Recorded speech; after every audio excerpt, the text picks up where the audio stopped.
Cats and kittens, finally, set number 75337, the ATTE Walker is in my hot little hand here. After several delays on the Lego store, on Target, etc., all my favorite places, has been sold out. Finally got one of these guys.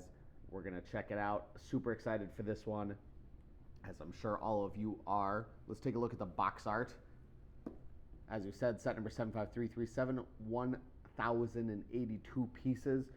A really great hero image of the ATTE here with the little spider droid guy. We have an Utapau scene in the background. This is obviously supposed to be from Revenge of the Sith. On the corner, for whatever reason, there is a 332nd trooper. Other people have tried to figure out the kind of convention of who they put in the corner. Is it if it's a 332nd for any, I don't know, prequel era set versus a Darth Vader? I don't know. I'm not really sure what they're going for with the different designs. They could have done a Commander Cody or just a 212th trooper. Speaking of our boy Cody, finally we get a Phase 2 Cody. Looking great here, along with 4 additional clone troopers and 3 little battle droids for them to fight, because who couldn't use more battle droids? Who doesn't have 1,000 of those hanging out somewhere? Taking a look at the back of the box, showcasing some of the play features, including the carry handle and the swiveling turret, and yeah, some interior space for your clones to hang out, and that's about it. But otherwise, so far, it looks like a really cool ATTE. Really, really excited to get this guy open. I'm so glad to have some more clones for a clone army, and finally, Phase 2 Cody, our boy, is back in minifig form. So let's break this bad boy open and see what we got.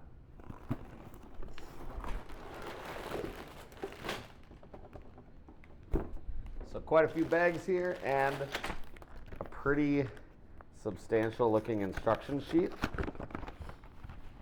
Oh boy. And there we go. With this kind of newer design of these like 3D modeled images.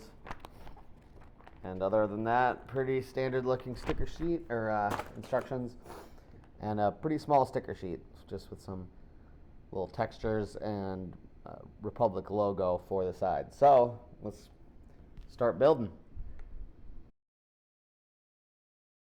First up is the minifig selection for this set. Of course, we got the man, Commander Cody, in his Phase 2 armor. Looks great, actually utilizing those holes in the side of the helmet. Under the mask, looks great. A little kind of scowl on him. Love that they got the new clone skin tone right. That looks way closer to the actor's actual skin tone, so that looks great for accuracy there.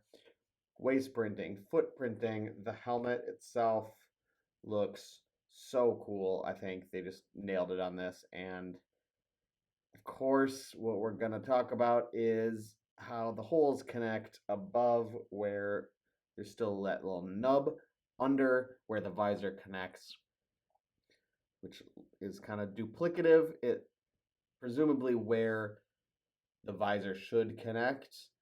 So the detail part of it is there, but that's not physically where the piece connects. So the clone helmet hole debacle continues. Even when they do it right, somehow they do it wrong. But other than that, he looks awesome. I'm so happy to have a Phase 2 Cody. We've all been asking for it. Here he is. He's looking great.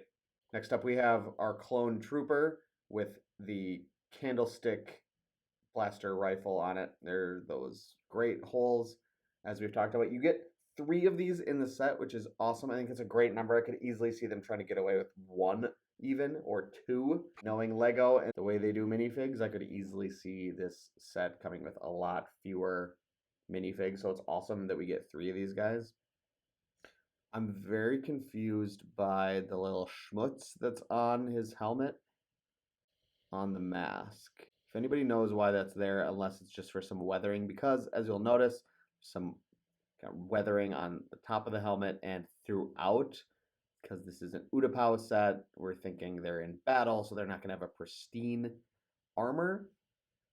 I guess, does that work for you folks? Do we like that? Do we want it to be more fresh off the line, or we want to see them more in battle, like a little battle worn? They all have that same helmet, all three in this set, so they all kind of have the same weathering there. Of course, elephant in the room, the point on the helmets. None of them are screen accurate, none of them are box accurate. They don't come to a point in the proper way that they're supposed to. Oh my god. Is it the end of the world? No. Is it a missed opportunity? Absolutely. We've seen misprints before. We've seen lopsided kind of prints that they can just never get right. I'm thinking about the R2, that classic R2 head slant that we have where it can just never gets printed right. Is this one of those things, or is this just a corner being cut? What do you think? Again, another hot button issue because we can't just have nice things. Nothing, no set will ever be perfect. No minifig's going to be perfect. So let me know what you think. Is this just the end of the world or just kind of a bummer on the part of LEGO? In addition to 3 of those, we get a clone gunner, which has a different helmet, different schmutz on the helmet, bringing the total up to 5 total clone troopers in a $140 set. I'm stoked about it. I think that's awesome. I think we've got the makings of a 2/12th battle pack. Maybe we'll see one in the future, and this is just going to be a great addition to that. I think, you know, I'm just so impressed with the number of minifigs for the clones that we get. Like I said, I could see LEGO doing a Cody, a regular trooper, and a gunner, and just call it good. But instead we get 5 total. I think that's great. There are 3 battle droids that come with the set. I'm not going to show those because we've seen battle droids before. Again, good number. Nice to have 3. I could see them doing 2. It's nice to have something for our clones to fight. So 3 is a good number. If in a perfect world, if I had a magic wand, I would say put a super battle droid in there because we haven't seen a super battle droid in ever. So this would be a perfect set to unveil super battle droid. But instead we get this little guy. Cool spider droid. Now in the scene in question in Utapau, we see crab droids, not spider droids. And that begs the question, why, oh why didn't they do a new crab droid? I think, again, just like with the super battle droid, it's been a while since we've had an accurate crab droid, so why not just give us a new crab droid? Wouldn't that have been nicer? As for this guy, though, a lot of the comments I heard were kind of meh on this guy. I think he looks great. I think they nailed the eyes with that telephone piece. I would think it's really cool that it's made up of battle droid bodies, not in canon, of course, but just that they're reusing the pieces from a battle droid chest, which is just a neat little, makes me think of like a droid being built with a droid part. It looks great. The stance is right. It has a clear piece, so you can, presumably, so you can position it accurately. I guess without that, it's hard to kind of gauge where he's supposed to be. You can kind of stand up like that, which I think looks just fine, or go completely flat and look silly. But I think they could have easily done without that piece. As for a side build goes, this is a nice little addition. I think he looks good. Good, not great. And it would have been awesome to see a really good crab droid to kind of round this set out.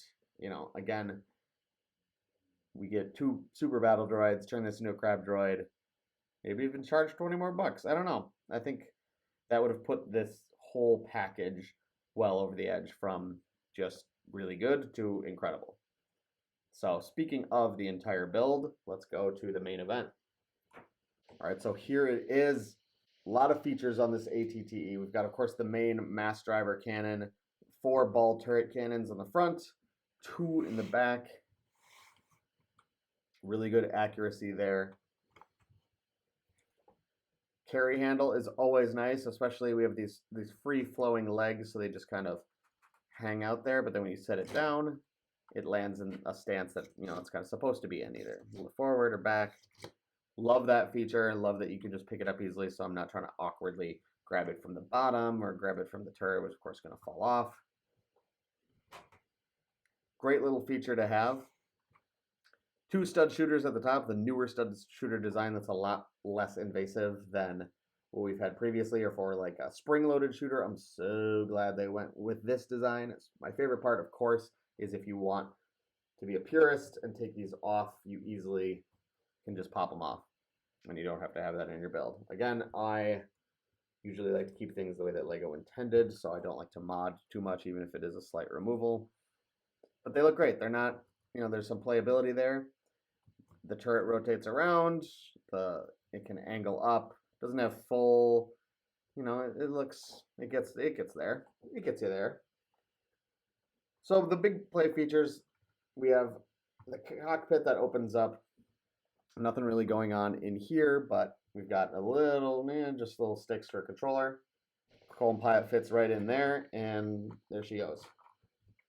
Accuracy speaking, looks great, looks exactly how it's supposed to. The front with the little cage on it, the stance of the vehicle, that it's low to the ground, but it's not super low. Looking at it from a profile, doesn't that look awesome? They'd really just nailed the curves on this thing and the angles. They got it so right. And one of the benefits here is that there doesn't need to be much interior space because it's all held up by the bottom. So meaning we get a lot of, rather than having Technic pieces on the inside, we get almost a full interior. So let's talk about that. For interior space, we've got seating for 2. There's a wrench you can see there just for a little extra fun. There's a container with some binoculars in it, which is just a fun extra that they like to do, of course. And then the seating area for 2 has a little wrench on it and does come out, so you can set one of your clones in there and then put them back in. It's a little easier than trying to do what I'm doing right now, which is getting my chubby little fingers in there. Spinning it around, we have more interior space for 4 in there. There is a, what do we call this? A fire extinguisher in the middle, coffee cup, little Easter egg thing, and then a rack for your weapons to store while the troops are in there. Little control panel. Again, this whole thing pulls out again. Control panel for the rear guns. Nice little addition. So seating for 5. So you can see how easily 3 troopers fit in here. There's room for 2 more just in the back. Again, I'm telling you, 2/12 battle pack, now's the time. Give us that battle pack so we can fill this baby out just like they did with the AT-AT and the Snow Trooper battle pack. Makes sense to me. So plenty of room in there for these guys. You can see we'll close her up. All right, so now that everybody's back in there, spin her around. And of course on the gun, we can put our clone gunner there. Fits right in there, right, so we can get sniped out of there. Just, you know, wide open. Makes sense. So overall, lots of fun play features. I'm so glad they took advantage of the extra space that this build provides to have a full interior.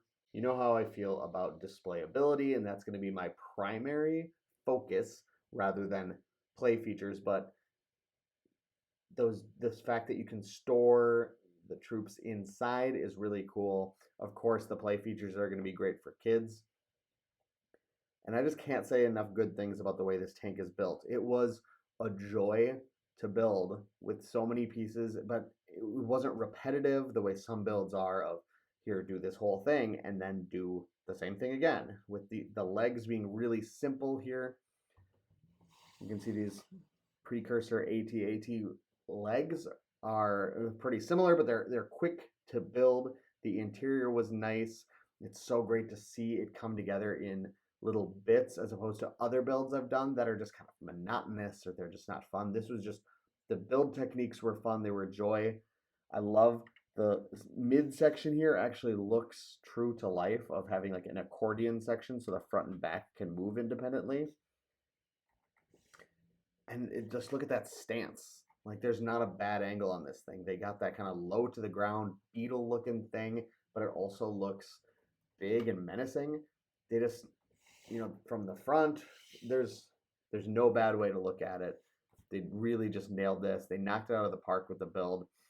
Let's talk about the price tag. For 140 bucks for all those minifigs for a great, awesome build. I think that's a fair price, and that's not something I can say about most of the builds we've seen lately, especially in the last year or so. This is a great price. So overall, this is 100% a buy for me. I know it was hard to get at first. It took me a long time to get it and even longer to put out this video. I'm currently moving, so next video you'll see my new house, but that's another story. Overall, great build, great looking set, great minifigs. Really can't say enough good things about it. Yeah, there's those negatives of the helmet, and it would be nice to have either a super battle droid and or a crab droid, but other than that, take this thing to the bank. Me and Cody are going to get out of here, but thank you so much for watching. If there's a set for 2023 that you're especially interested in me picking up and reviewing, let me know in the comments. Love to hear from you folks. What do you think about this set? What's it missing? What could put it from great to incredible? What would bring this from a 9 to a 10, or from an 8.5 to a 9?